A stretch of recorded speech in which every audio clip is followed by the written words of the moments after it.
하나님이여, 주는 나의 하나님이시라. 내가 간절히 주를 찾되 물이 없어 마르고 황폐한 땅에서 내 영혼이 주를 갈망하며 내 육체가 주를 앙모하나이다. 내가 주의 권능과 영광을 보기 위하여 이와 같이 성소에서 주를 바라보았나이다. 주의 인자하심이 생명보다 나으므로 내 입술이 주를 찬양할 것이라. 이러므로 나의 평생에 주를 송축하며 주의 이름으로 말미암아 나의 손을 들리이다. 아멘.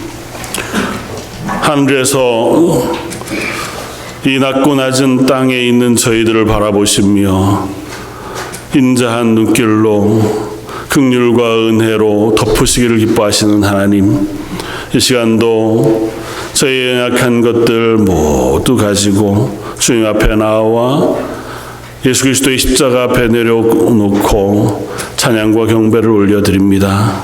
저희 예배를 받아 주옵소서. 하나님 앞에 서 하나님의 은혜를 구하는 것이 저희의 기쁨이고 얼마나 큰 영광인지요. 이 예배를 주님께 드리며 그 하나님의 영광 보기를 원합니다. 예배하는 심령마다 말씀해 주시고 하나님의 은혜의 풍성한 것들로 덧입혀 주옵소서. 오늘 말씀해 주님 이름으로 기도드립니다. 아멘. 전능하사 천지를 만드신 하나님 아버지를 내가 믿사오며 그 외아들 우리 주 예수 그리스도를 믿사오니 이는 성령으로 잉태하사 동정녀 마리아에게 나시고 본디오 빌라도에게 고난을 받으사 십자가에 못 박혀 죽으시고 장사한 지 사흘 만에 죽은 자 가운데서 다시 살아나시며 하늘에 오르사 전능하신 하나님 우편에 앉아 계시다가 죄로서 산 자와 죽은 자를 심판하러 오시리라. 성령을 믿사오며 거룩한 공회와 성도가 서로 교통하는 것과 죄를 사하여 주시는 것과 몸이 다시 사는 것과 영원히 사는 것을 믿사옵나이다. 아멘. 찬송가 35장을 함께 찬양하시겠습니다.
찬양하다가 저 보좌 앞에서 저 천기보좌 앞에서 늘 찬송하게 하소서.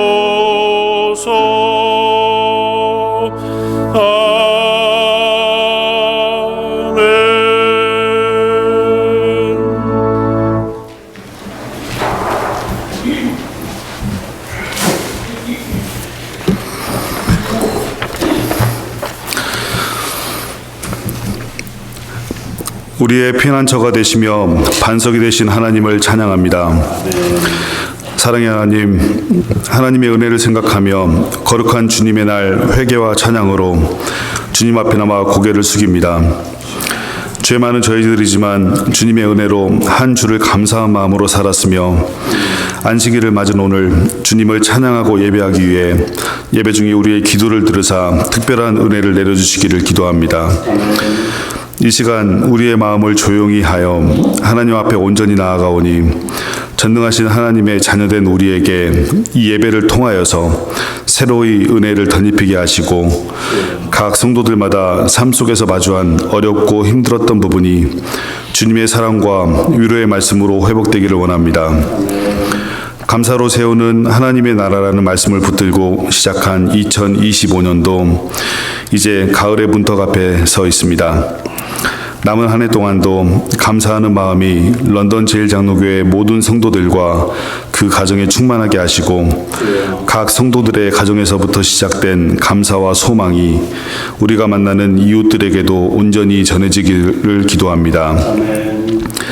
사방이 막히면 하나님을 바라볼 때다라는 말씀의 제목처럼 우리의 삶에도 풀리지 않는 문제와 치유되지 않는 상처, 낫지 않는 질병과 회복되지 않는 관계들이 있지만 주님의 능력만을 신뢰하게 하시고 주님의 때를 기다릴 수 있는 인내를 주시며 의심과 불안 속에서도 하나님이 일하고 계심을 믿는 우리가 되기를 원합니다. 주님의 귀한 사역자로 부름받은 김요한 목사님과 김경민 사모님의 가정에 특별한 은혜를 내려주시기를 기도합니다. 주님의 일들을 앞장서 행하는 동안 겪게 되는 난무를 어려움과 좌절, 절망 속에서도 주님의 사랑이라는 한 줄기 빛이 늘 함께 하시어 그 사랑을 세상에 전하는 데 지치지 않고 영육간에 부족함이 없도록 기도합니다. 해를 거듭할수록 육신의 연약함이 더뎌지는 안디옥 어르신들과 갖은 질병으로 고통받고 있는 성도들, 각자의 상황에서 마음의 상처로 고통받고 있는 성도들을 위해 기도합니다. 한 사람 한 사람을 기억하시고 아픈 곳을 어루어 만져주셔서 더욱 강건하게 주님과 동행하는 삶을 살 수 있기를 원합니다. 우리 교회의 재직들과 선교회 리더들, 각 부서장들과 EM, 유년부, 핸드벨팀, 그리고 보이지 않는 곳에서 남모르게 수고하고 애쓰는 손길들 위에 주님의 은혜가 넘치기를 원합니다. 하나님의 은혜와 사랑을 받지 않는 성도가 없으나 그 중에서도 런던 제일장로교회를 사랑하시고 또한 저희를 사랑하사 하나님의 뜻을 이루어가도록 허락하심에 감사드립니다. 하나님의 섭리와 선하신 뜻 가운데 우리 교회가 런던 지역에 뿌리를 내리게 하심을 감사드립니다. 지금까지 인도하신 하나님, 앞으로도 런던 제일장로교회가 하나님의 선하신 뜻을 앞장서서 이루어가는 교회가 되기를 원하며 행여 우리에게도 세상의 많은 사람들처럼 쓰러진 믿음과 식어버린 기도, 메마른 사랑이 어느새 자리 잡고 있다면 오늘 이 예배를 통해 온전히 주님의 손만 붙들기를 원하며 다시금 믿음을 세우고 늘 깨어 기도하며 주님의 말씀을 따라 내 자신보다도 이웃을 사랑하는 귀한 자녀들이 되어지기를 기도합니다. 아멘. 주님, 거룩한 주일을 맞아 경건하게 드리는 이 예배를 통해 숨쉬는 모든 순간순간이 주님으로부터 받은 은혜임을 깨달아 우리에게 허락하신 모든 것들을 온전히 주님으로 받은 사명인 줄 압니다. 감사와 기쁨으로 감당할 수 있는 힘과 용기 또한 함께 주실 것을 믿으며 주님이 십자가에 못 박히면서까지 보여주셨던 그 사랑을 우리도 세상에 전하기를 원하며 이 모든 말씀 살아계셔서 우리와 함께 하시는 예수님 이름으로 간절히 기도드립니다.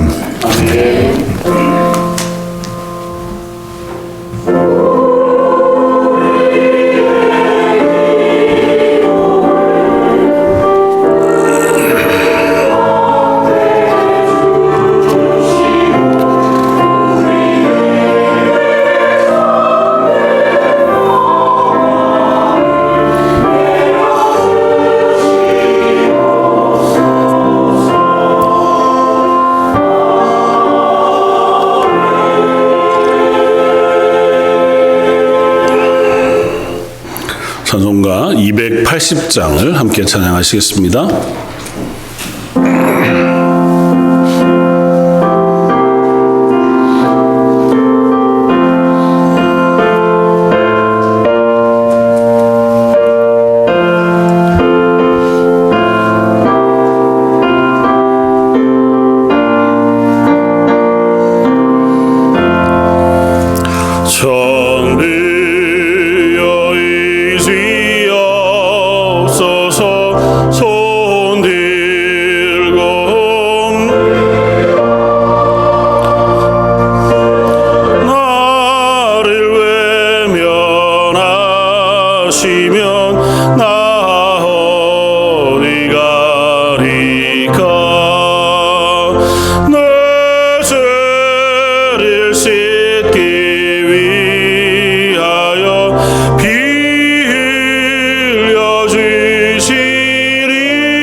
하나님, 저희들이 이 땅 가운데에서 하나님의 은혜가 아니면 도무지 하나님의 사람으로 살아갈 수 없는 줄 알아.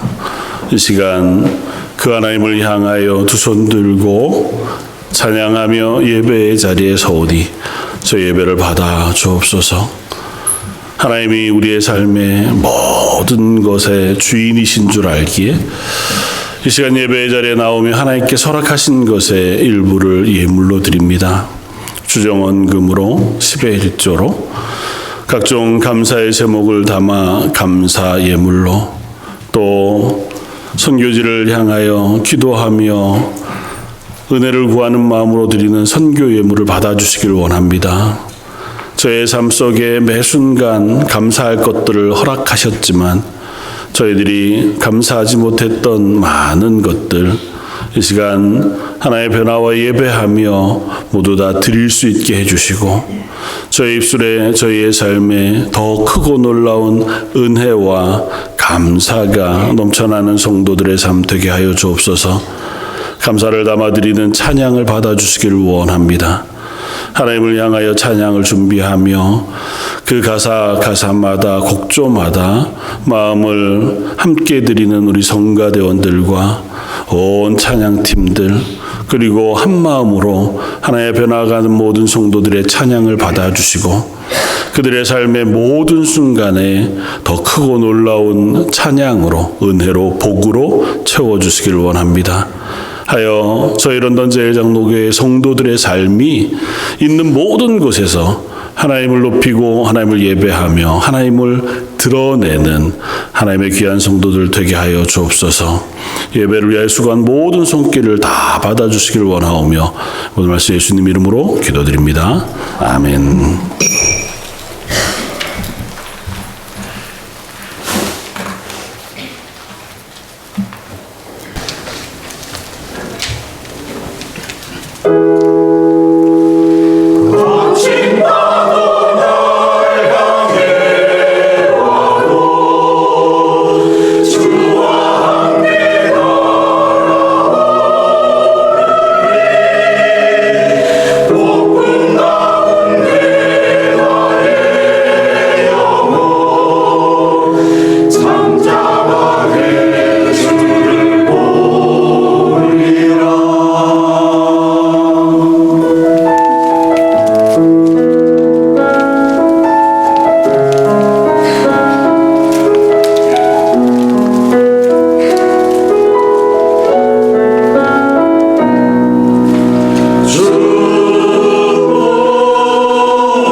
오늘 함께 나눌 말씀은 신약성경 마가복음 9장 21절로 27절까지 말씀입니다.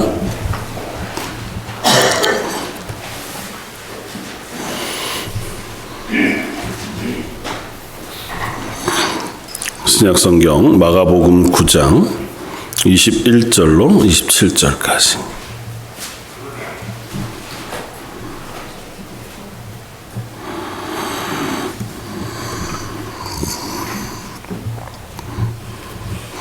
자였으면 한 목소리 같이 한번 봉독하시겠습니다. 예수께서 그 아버지에게 물으시되 언제부터 이렇게 되었느냐 하시니 이를 때 어릴 때부터니이다. 귀신이 그를 죽이려고 물과 불과 물에 자주 던졌나이다. 그러나 무엇을 하실 수 있거든 우리를 불쌍히 여기사 도와주옵소서. 예수께서 이르시되 할 수 있거든이 무슨 말이냐? 믿는 자에게는 능히 하지 못할 일이 없느니라 하시니 곧 그 아이의 아버지가 소리를 질러 이르되 내가 믿나이다. 나의 믿음 없는 것을 도와주소서 하더라. 예수께서 무리가 달려와 모이는 것을 보시고 그 더러운 귀신을 꾸짖어 이르시되 말 못하고 못 듣는 귀신아 내가 내게 명하노니 그 아이에게 나오고 다시 들어가지 말라 하시매 귀신이 소리를 지르며 아이로 심히 경련을 일으키게 하고 나가니 그 아이가 죽은 것 같이 되어 많은 사람이 말하기를 죽었다 하나 예수께서 그 손을 잡아 일으키시니 이에 일어서니라. 아멘.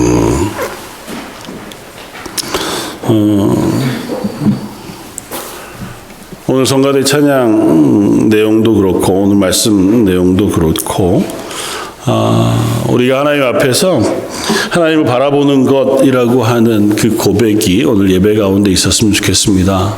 한번 제목을 따라해 보시면 좋겠습니다. 사방이 막히면 하나님을 바라볼 때다.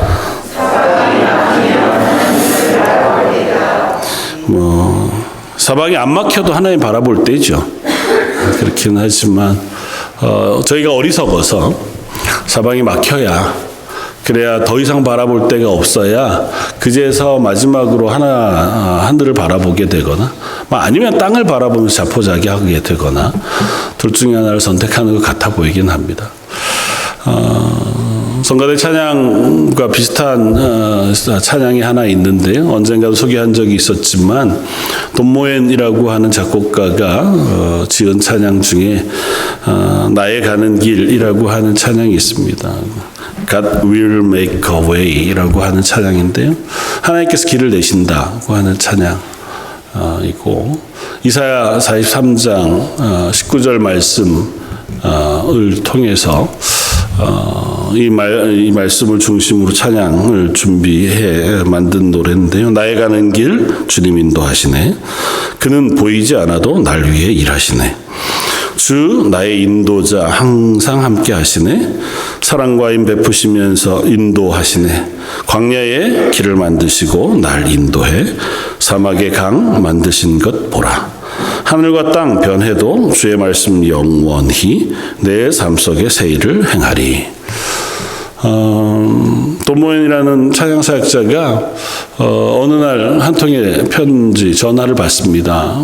사랑하는 가까운 형제 친척 중에서 사고를 당하게 되었다고 하는 연락을 받고 급히 위로하기 위해서 또 장례에 참여하기 위해서 가게 되었습니다. 정말 믿음이 있는 가정이었고 하나님의 교회를 위해서 정말 수고하는 가정이었는데 왜 하나님 이런 일을 만나게 하셨을까? 도저히 위로하기 어려운 사고로 통해서 죽음을 맞이한 그 가정에 어떤 말로 위로를 할 수 있을까? 비행기를 타고 가는 내내 마음속에 고민과 기도가 있었다는 거예요. 사실 할 말이 없죠. 특별히 젊은 나이에 하나님 부르시면 그것도 아주 신실하던 하나님의 사람을 또 하나님의 교회를 위해 수고해 가던 이들을 우리가 흔하게는 하나님 너무 사랑하셔서 일찍 데려가셨나 봐요. 그렇게 이제 위로하기는 하지만 그런다고 위로가 되는 건 아니니. 돈모엔이라고 하는 사역자가 이렇게 기도하는 중에 하나님이 이사야 43장 19절 말씀을 떠올리게 해주시더라는 거예요. 그러면서 반드시 내가 광야의 길을 사막의 강을 낼 것이다 하고 하시는 말씀을 붙잡고 이 찬양을 만들고 이 찬양을 가지고 그 가족을 위로했다고 알려진 찬양입니다. 저희가 요즘 이사야서를 말씀 묵상하고 있는데요. 지난 금요일에 43장 말씀 묵상했더랬습니다. 저도 이사야 43장 말씀 묵상하면서 이사야서 말씀을 묵상하는 내도록 그랬지만 이 말씀이 저를 강하게 붙잡았습니다.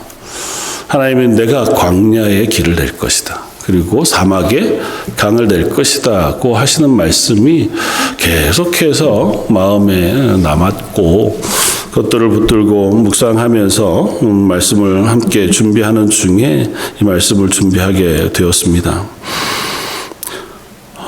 이사야 선지자가 주로 사역하던 그 사역의 때 대부분의 시간 이 히스기야라고 하는 왕과 함께 사역을 했습니다. 히스기야라고 하는 왕은 하나님 앞에서 비교적 선한 왕이었고 신실한 왕이었습니다. 그 남쪽 유다, 북이스라엘 멸망하고 남쪽 유다가 이제 막바지로 치달아게 하는 그야말로 나라가 하나님으로부터 완전히 멀어져 가고 있던 그때에 그 마지막 남쪽 유다를 그나마 밝히던 두 명의 왕이 있었다면 한 명은 히스기야고 한 명은 그의 손자인 요시야라고 하는 왕이거든요. 두 사람 다 그야말로 사막에 싹이 난 것처럼 믿음 없고 척박한 땅에서 하나님 앞에 믿음으로 헌신하고 그의 어린 나이에 왕 위에 올랐음에도 불구하고 그 하나님의 말씀을 붙들고 나라를 개혁하고 또 우상을 없애고 하나님 앞에 예배를 회복하는 일에 힘썼던 왕이었습니다. 그리고 그 일에 적극적으로 동참했던 사람이 이사야라고 하는 선지자였습니다. 그러니까 하나님 앞에서 되게 귀한 시기였잖아요. 그럼에도 불구하고 우리 이사야서 1장부터 39장 말씀을 통해서 확인하는 것은 여전히 이 이스라엘은 멸망을 향해서 내려가고 있는 것에는 변함이 없었다는 겁니다.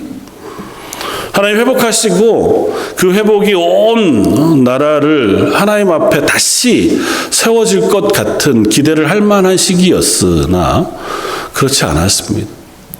외부적으로는 히스기야가 왕 위로 있는 그때에 북이스라엘을 아수르라고 하는 큰 거대 제국이 와서 멸망시켰고 남쪽 유다도 그 아수르가 와서 이 남쪽 유다의 많은 성들을 다 점령하고 예루살렘 그곳만 남은 상태에서 사데립이라고 하는 그 왕이 이 예루살렘을 멸망시키기 위해 마지막 위협을 가하는 내용을 우리가 이사야서에서 읽잖아요.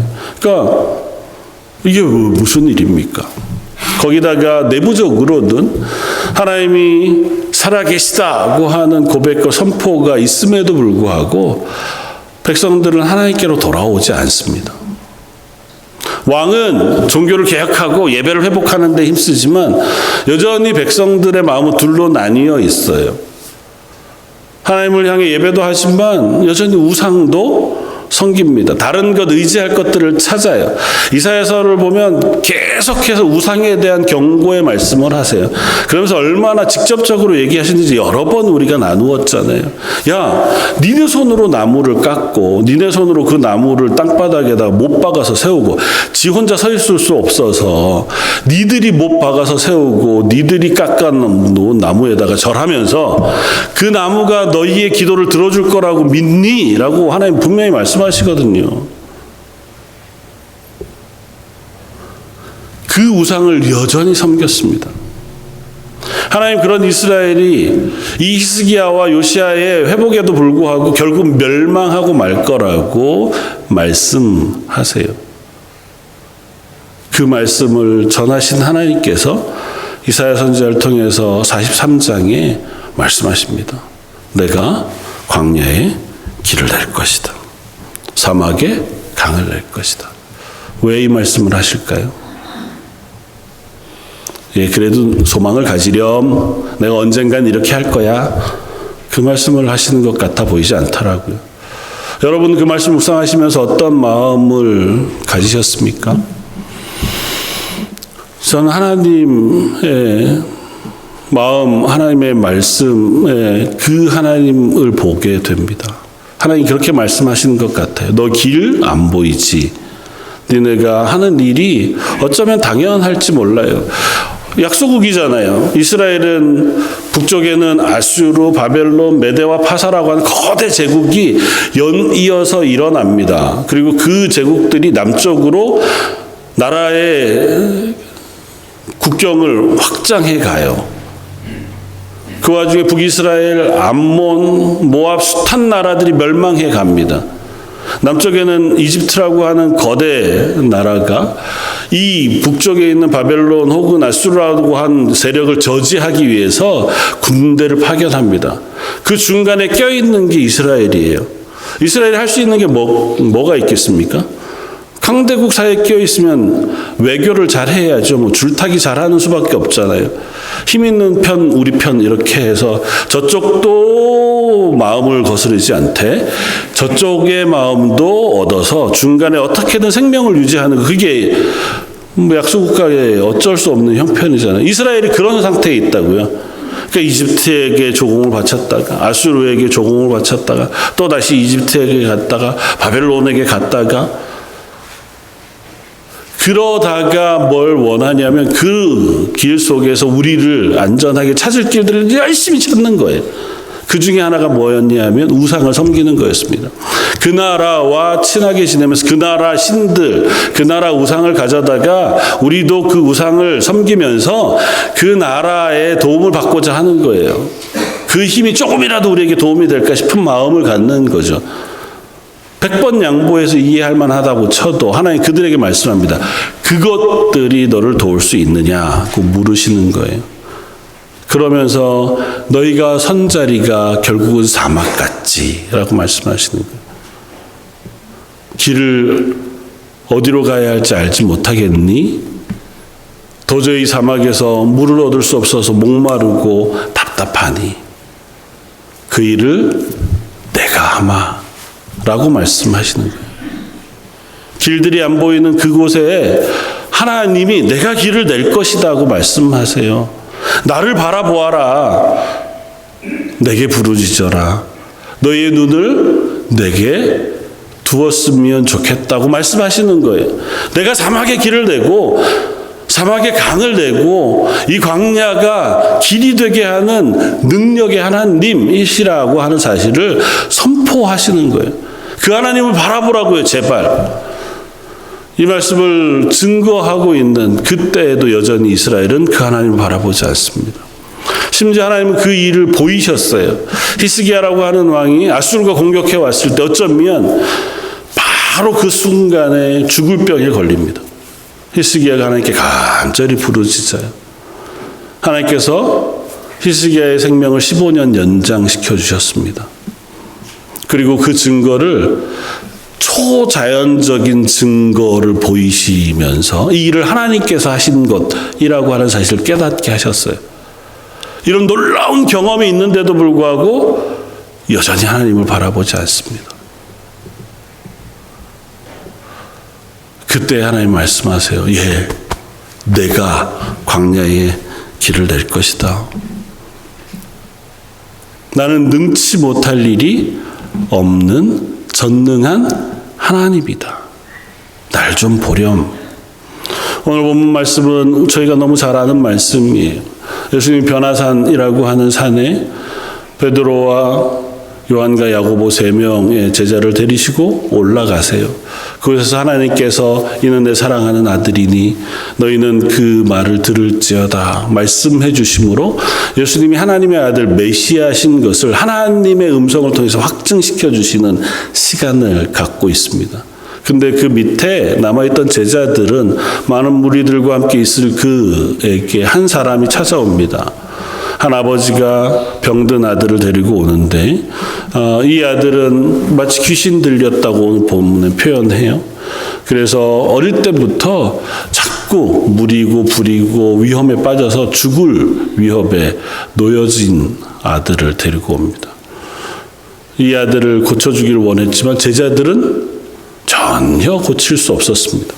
예수님이 오셔서 그 소동하는 것을 보시고 이 믿음 없는 세대여 라고 책망하시고 오늘 본문 말씀처럼 할 수 있거든이 무슨 말이냐 믿는 자에게는 능히 하지 못할 일이 없느니라고 말씀하시고 그 병을 고쳐주세요. 이것이 오늘 본문 내용의 개요입니다. 오늘 말씀을 묵상하면서 또 이사야서 말씀을 생각하면서 함께 은혜를 나누기를 원합니다. 첫 번째 고백하기는 우리의 인생은 여전히 가보지 않은 길을 가는 중이다고 하는 사실을 먼저 인정했으면 좋겠습니다. 사실 인생은 크게 별다를 게 없습니다. 별다를 게 없다는 게 제가 그런 얘기하기엔 나이가 너무 젊습니다만은 어르신들 말씀을 들어보면 결국은 인생은 비슷하더라는 거예요. 아무리 돈이 많아도 한 70 넘어가면 다 비슷해지고, 아무리 건강하시는 분들도 80 넘어가면 다 비슷해지시고, 아무리 품이 넘고 아무리 삶을 잘 살았건 그렇지 못하건 간에 일정한 연세가 되면 다 비슷한 모양으로 하나님 나라 갈 준비들을 하게 되더라. 그 이전 얼마나 다르겠어요. 어떤 사람은 부자로 살고, 어떤 사람은 대단히 명성이 있는 삶을 살고, 어떤 사람은 너무 애써 수고하다가도 힘겨운 삶을 살았을지 몰라도 그냥 전체 인생을 보고 나면 태어나서 죽을 때까지 이 땅의 삶을 수고하며 걸어가다가 하나님 부르시면 그 하나님 앞에 서는 게 우리의 인생일 거라는 생각이 들어요. 사르트르라고 하는 철학자가 얘기한 것처럼 인생이란 B와 D 사이의 C라고 얘기했다고 하잖아요. 탄생과 죽음 사이의 선택. 이 인생의 전부다. 그러니까 우리는 맨날 뭔가를 선택하면서 그 길을 가는데, 문제는 그 길을 걸어가고 있는 중에는 항상 우리의 걸음에는 뭔가 선택할 것들이 놓여진 길을 간다는 거예요. 어디로 가야 할지 모르는 상황 속에 서 있기도 하고, 하나님, 저희가 하나님의 백성이니까 하나님 나라까지 가는 탄탄대로 4차선도를 쫙 열어주시면 저희가 그냥 천천히 거기를 향해서 가다가 하나님 부르시면 하나님 나라 가면 좋겠습니다. 우리가 그렇게 이제 고백할지 모르지만 그런 인생은 없잖아요. 꼭 좋고 나쁘고 혹은 고난과 어려움이 있고 없고의 문제를 떠나서 항상 우리는 고민합니다. 이리로 가는 게 맞을까? 저리로 가는 게 맞을까? 지금 내가 어떻게 해야 하지? 특별히 오늘 제가 칼럼에도 썼지만 그리스도인으로 하나님의 교회로 하나님 기뻐하시는 삶을 산다고 하는 고백을 하기 위해서 과연 나는 어떻게 살아야 하나님 기뻐하시는 삶을 살까? 라고 하는 질문은 평생의 우리 질문이 돼요. 어떨 때에는 하나님 분명히 말씀을 통해서 말씀하셨지만 해답 없는 것 같아 보일 때도 참 많습니다. 이렇게 하면 될까? 전 체질이 그래서 그런지 모르지만 늘 죄책감 비슷한 실패감이 없지 않습니다. 죄송하다. 하나님 앞에서 늘 죄송한 게 얼마나 이렇게 그래도 교만하지 않은 건 다행이라고 생각은 해요. 그렇긴 하지만 하나님 앞에 늘 죄송해요. 내가 잘하는 게 맞을까? 이렇게 했던 게 맞을까? 하나님 앞에 이렇게 좀 더 열심히 할 수 있지 않았을까? 좀 더 잘할 수 있지 않았을까? 좀 더 부끄럽지 않지 않았을 수 있었을까? 그것이 우리의 지나온 삶이기도 하겠다.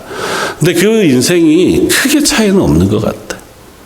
하나님 우리에게 매 순간마다 새로운 길들을 선택하게 하시는데, 오늘 말씀을 준비하면서 묵상하기는 그 선택을 통해서 하나님은 우리의 믿음을 보시기를 원하시는 줄 압니다.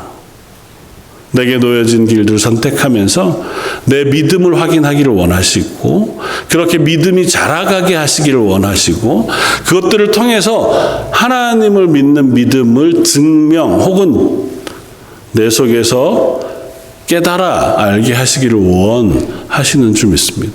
우리는 자주 그런 질문 앞에 서거든요. 어느 것이 더 중요할까? 우선순위라는 표현으로 우리가 어떤 것을 선택해야 할까?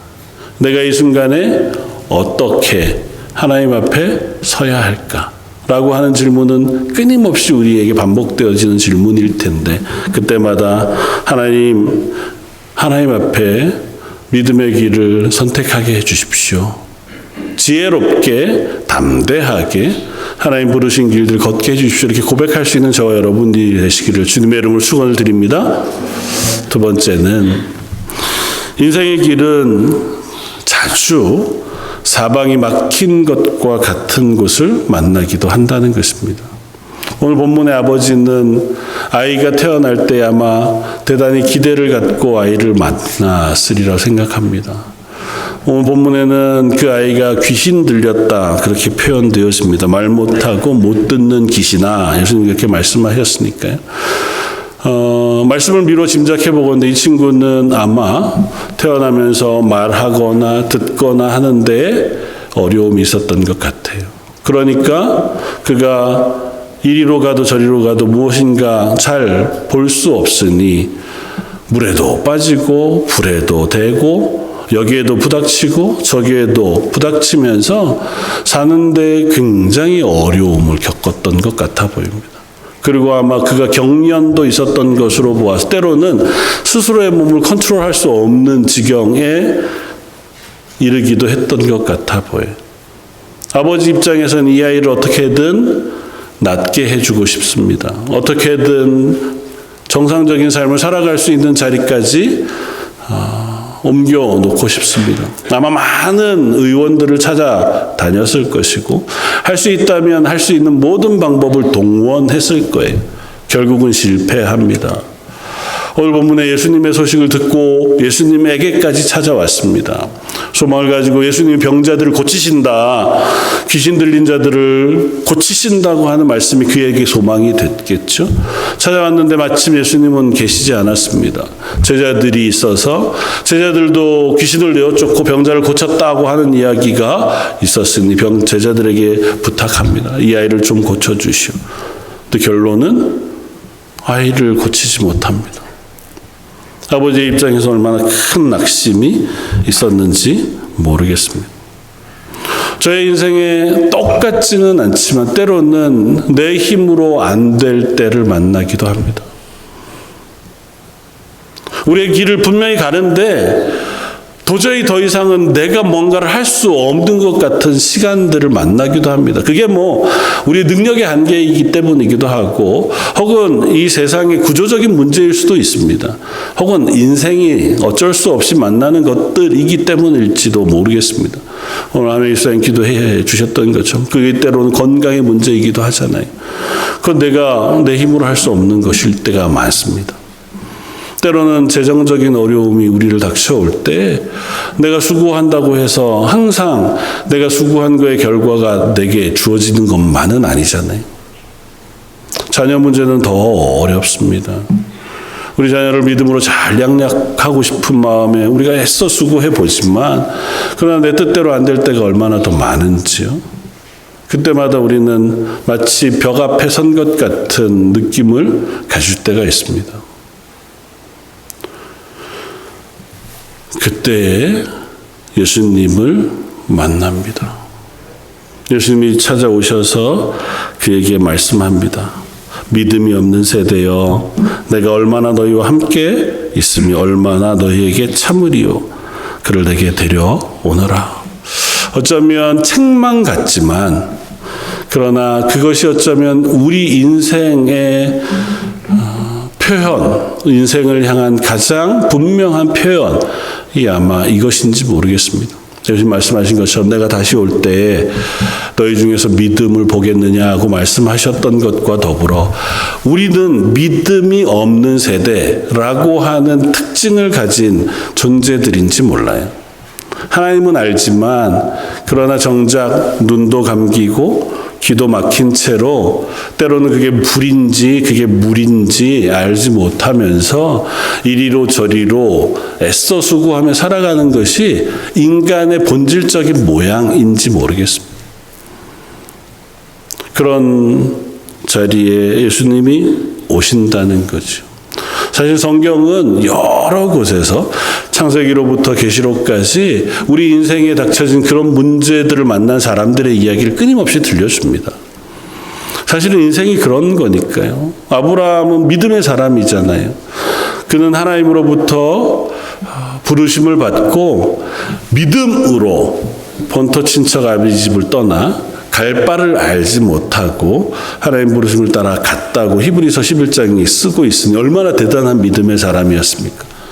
그러나 그가 가나안 땅으로 와서 살았던 그 긴 시간은 성경은 그렇게 표현하지 않지만 사방이 막힌 것 같은 답답한 시간이었겠다고 짐작해 볼 수 있습니다. 하나님 약속하시잖아요. 너의 자손이 하늘의 별과 같이 바다의 모래와 같이 가득하게 하겠다. 100세가 될 때까지 아들이 없었습니다. 하나님 말씀이 믿긴 믿겠는데요. 어디까지 믿어야 되는 거죠? 라고 하는 게 아브라함의 마음 아니었을까요? 그러니까 오죽 답답하면 어떻게 해요? 내 종 엘리에셀이 내 아들이 되어야겠습니까? 하나님께 물어요. 길이 안 보이니까. 이제 아내는 더 이상 애를 낳을 수 없고 방법은 없으니 엘리에셀 아니면 하갈이라는 여인을 통해서 얻은 이스마엘이나 잘 자라서 큰 민족이 됐으면 좋겠습니다. 그게 어쩌면 아브라함의 답답한 마음의 표현인 거죠. 하나님 말씀하세요. 아니다. 내 아내 사라를 통해서 하나님께서 하늘의 별과 같이 바다의 모래와 같은 자손을 주시겠다. 아멘. 될까요? 만약에 우리에게 그런 일이 있다면 답답해도 한없이 답답한 시간들을 보내다가 에라 모르겠습니다. 하나님 마음대로 하십시오. 정도쯤까지 가는 게 아닐까요? 그때까지 간 게 100세쯤 되지 않았을까 생각되기도 해요. 동서남북을 바라봐라. 네 눈에 보이는 모든 땅을 너와 내 자손에게 줄 것이다. 아브라함이 죽을 때까지 그곳에서 땅은 어디 얻었습니까?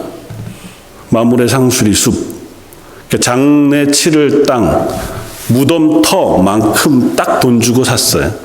그 외에는 하나도 그 땅에서 나그네로 살았습니다.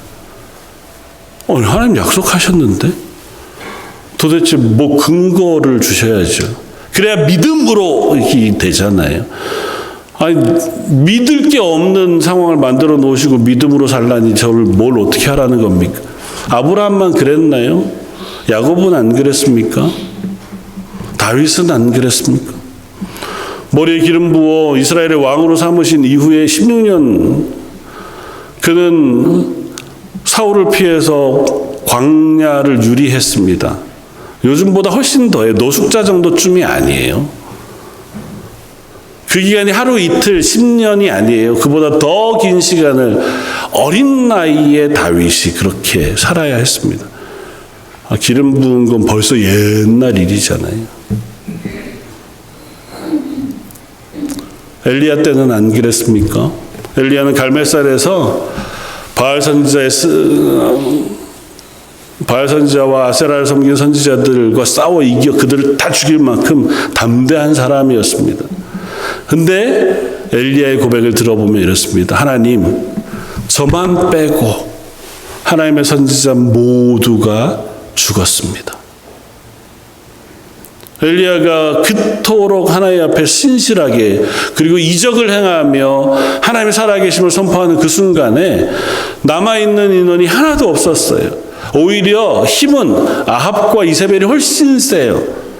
걔네들이 선지자를 다 죽이고 하나님 믿는 사람 다 죽이고도 여전했습니다. 바알과 아세라와 싸워 이긴 그 갈멜산 사건 바로 이후에 이세벨이 뭐라고 얘기합니까? 내가 엘리야를 죽이기 전까지는 먹지도 마시지도 않을 거라고요. 이게 뭡니까? 하나님 살아계신 걸 증명했는데 백성들 앞에 야 머뭇머뭇하지 말고 너희가 섬길 하나님을 정하라. 얼마나 멋진 설교를 했어요. 그리고 하나님이 불로 임하셨잖아요. 그러면 뭐가 바뀌어야죠. 백성들이 그렇습니다. 하나님이 우리의 하나님이십니다. 뭐 그렇게 변했잖아요. 그러면 상황이 바뀌어야죠. 안 변한다니까요. 하나님 앞에 믿음으로 이 길을 걸어가기에는 때로는 우리가 만나는 곳이 자꾸 막힌 벽일 때가 있습니다. 저 여러분들의 삶 속에도 아마 때로는 그런 시기를 만나는 줄 압니다. 믿음으로 담대하게 신앙 안에서 이 걸음을 걷고 있는데 자꾸 내가 원치 않은 상황을 만나기도 하고 내가 기대하지 않은 일들이 나를 찾아오기도 하고 가끔은 내 스스로 안에서도 마음을 턱 내려놓을 만큼 낙심하게 되어질 만한 때를 만나기도 합니다. 심지어 어떤 때는요, 이유도 없어요. 왜 그런지 모르겠는데 낙심이 돼요. 왜 그런지 모르겠는데 힘이 떨어져요. 왜 그런지 모르겠는데 찬양도 예배도 하기가 어려울 때가 있습니다. 그럴 때 어떻게 해야 될까요? 그때 하나님을 바라보는 때인 줄 압니다. 내 힘으로 안 될 때, 내가 무엇인가를 바라볼 수 없을 때, 이 막힌 길, 이 광야 같은 상황, 이 사막과 같은 상황에 나는 못하지만 하나님은 길을 내시고 하나님은 강을 내시는 분이십니다. 그 고백이 저와 여러분들의 고백이었으면 좋겠습니다. 오늘 그 아버지가 예수님을 만났습니다. 예수님, 할 수만 있다면 이 아이를 좀 고쳐주시길 바랍니다. 그 나름대로 간절한 기도였을 거예요. 예수님 그 아버지에게 냉혹하게 말씀하시는 것 같아 보여요. 할 수 있거든이 무슨 말이냐. 뭐 말을 그렇게 해. 라고 하시는 것 같잖아요. 믿는 자에게는 능히 하지 못할 일이 없느니라. 믿는 자에게 능력이 있는 걸까요? 누구를 믿느냐에 문제가 있는 거예요. 하나님 누구세요? 천지를 창조하신 하나님이시고 우리 생명의 주인이시며 광야의 길을 내시고 사막의 강을 내시는 하나님이세요. 하나님의 능력에는 한계가 없어요. 그건 창세기부터 계시록까지 명확하게 말씀하신 하나님의 말씀이세요. 태초에 하나님이 천지를 창조하시느라 세상을 시작하신 분도 하나님이시고 이 세상의 마지막 이 모든 인생을 심판하실 이도 하나님이세요. 그 하나님은 지금도 우리 하나님이 되시고 그 하나님은 어디까지 우리를 사랑하시냐면 당신의 독생한 아들을 이 땅에 보내셔서 그 어깨에 우리의 모든 죄를 짊어지게 하시고 대신 죽음으로 우리를 용서해 주시기까지 우리를 사랑하시는 하나님이시라고 성경 분명히 말씀하세요. 하나님 할 수 있거든 이라고 하는 말은 얼마나 어리석은 말인지. 하나님은 하실 수 없는 일이 없으세요. 그런데 왜 내 기도는 안 들어주시지? 능력이 없으신 게 아니면 하나님은 하나님의 뜻과 이유가 있으시다고 믿는 게 맞습니다. 우리는 다만 기도할 뿐이에요. 일은 하나님이 하시는 것인 줄 압니다. 아버지의 태도는 뭐였습니까? 제가 믿습니다. 그러나 혹시 내가 믿음이 부족하거든 나의 믿음 없는 것을 도와주십시오. 저 여러분들의 기도가 이것이기를 원합니다. 우리는 사실 결론을 정해놓고 하나님께 기도하지 못해요. 내가 원하는 대로 하나님이 응답해 주시기를 바라고 기도하는 것은 어리석은 일이에요.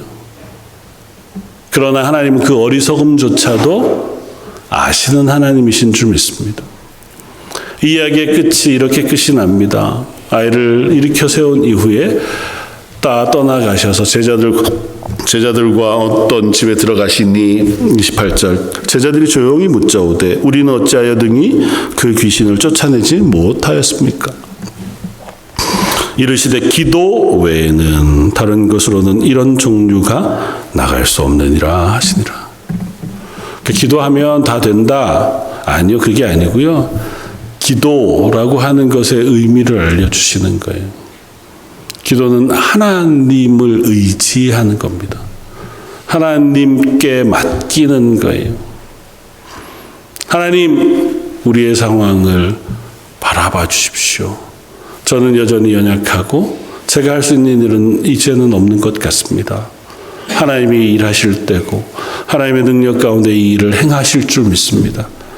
다만 그것이 순식간에 내가 기대하는 대로 빨리 일어나지는 않을 수도 있어요.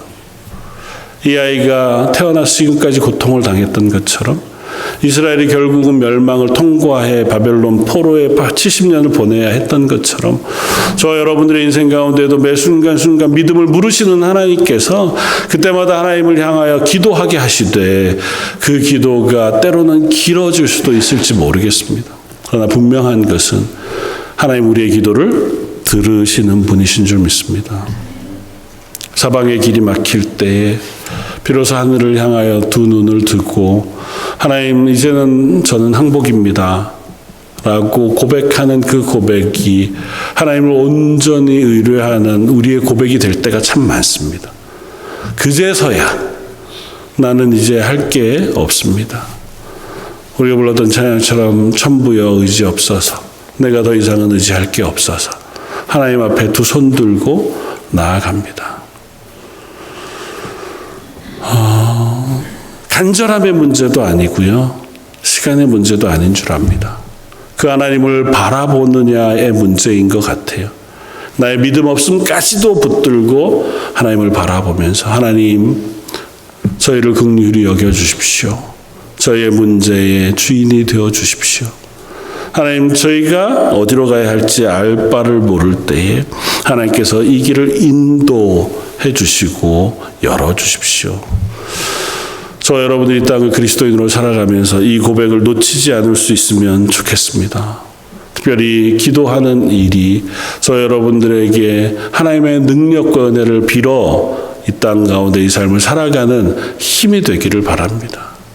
저도 이번 한 주 좀 집중해서 한 주간을 기도하면서 보내고자 마음을 작정합니다. 하나님 앞에서 계속 주시는 부담을 따라서 우리 교회를 위해 성도들을 위해서 특별히 우리 주일학교 EM을 위해서 기도하고자 합니다. 지난 우리 몇 주간 마음을 정하고 기도했던 그 기도의 연장선상에서 여러분들도 시간 될 때마다 기도의 자리에 동참해 주시면 좋을 것 같고 그러면서 한번 물어봤어요. 제가 스스로에게 감사로 세우는 하나님의 나라 제가 매일마다 감사의 명언들을 보내드리고 또 감사에 대한 설교를 종종 했습니다. 너 정말 감사함으로 올 한 해를 보내고 있느냐고 물어보면 가끔은 내가 구호에 그치는 감사는 아니었나 싶어요. 그 명언들마다 얼마나 좋은 말들인지요. 가끔 그 명언의 그 주인공 이름이 없는 그런 제가 쓴 거거든요.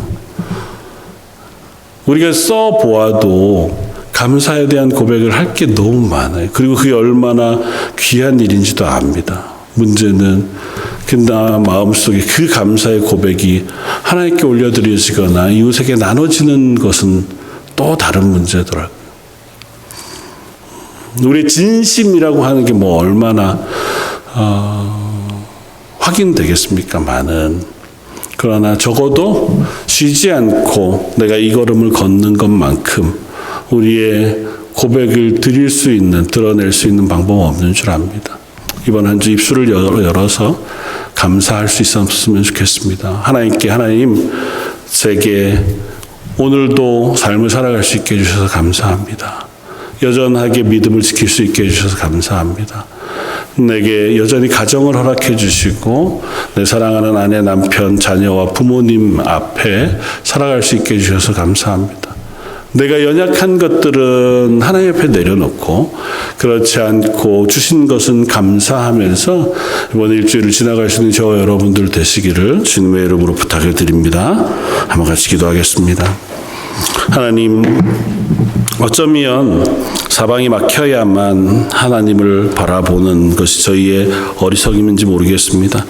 그러나 생각해보면 사방이 다 뚫려 있고 내가 승승장구하며 내 길을 가고 있을 때에도 여전히 우리의 눈은 하나님을 바라볼 수 있고 그 하나님을 바라봐야 하는 사람들인 줄 믿습니다.